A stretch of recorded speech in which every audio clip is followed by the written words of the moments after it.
अभी एक विवाद आ गया था, उस विवाद पर नहीं जाना चाहता। जब वो हज का सब्सिडी खत्म हुई तो कुंभ मेले का विषय आ गया।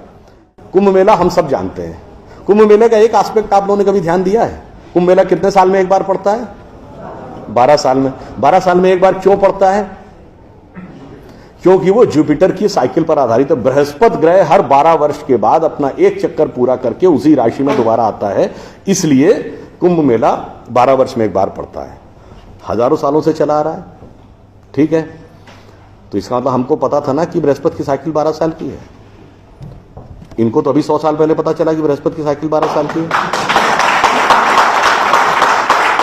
और उसके बाद हमको समझा दिया जाता है नहीं साहब हम अनसाइंटिफिक थे।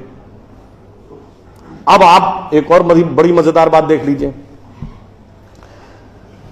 सूर्य ग्रहण और चंद्र ग्रहण पड़ता है तो उसका डेट और टाइम कौन तय करता है?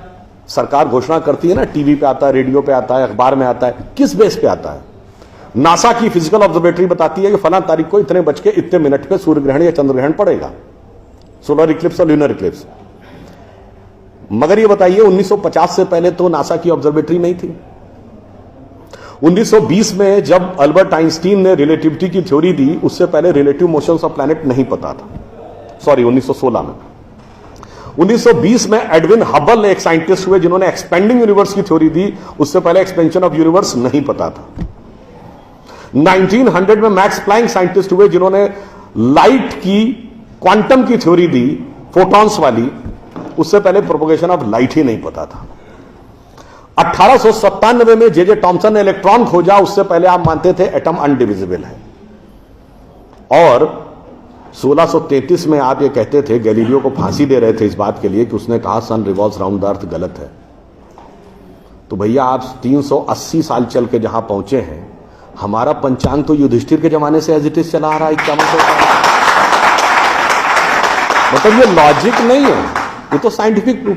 फिर भी हमें समझाया जाता है कि साहब जो हमने सोचा उस सब हम अनसाइंटिफिक थे, हम गलत थे। बड़ी मजेदार बात है। इन ए स्पैन ऑफ लिविंग जनरेशन, 50 साल में देखिए ये जो अर्बन नक्सल्स थे उन्होंने हमारे दिमागों में क्या क्या भरा और फैक्ट क्या था। 50 साल पहले जिस जिस चीज का मजाक उड़ाया गया वो चीज आज ठीक उसके उलट हो गई। 50 साल पहले कहते थे अरे यार ये अगर खेती करनी है तो mechanised farming, chemical fertiliser use करो। गाय के गोबर से कोई खेती होती है? आदमी चांद पे पहुंच गया, तुम गाय के गोबर पे पड़े हो। आज नहीं, ऑर्गेनिक फार्मिंग की तरफ। 50 साल पहले क्या कहते थे? अरे भाई ये जड़ी बूटियों फल पत्ती खाने से कोई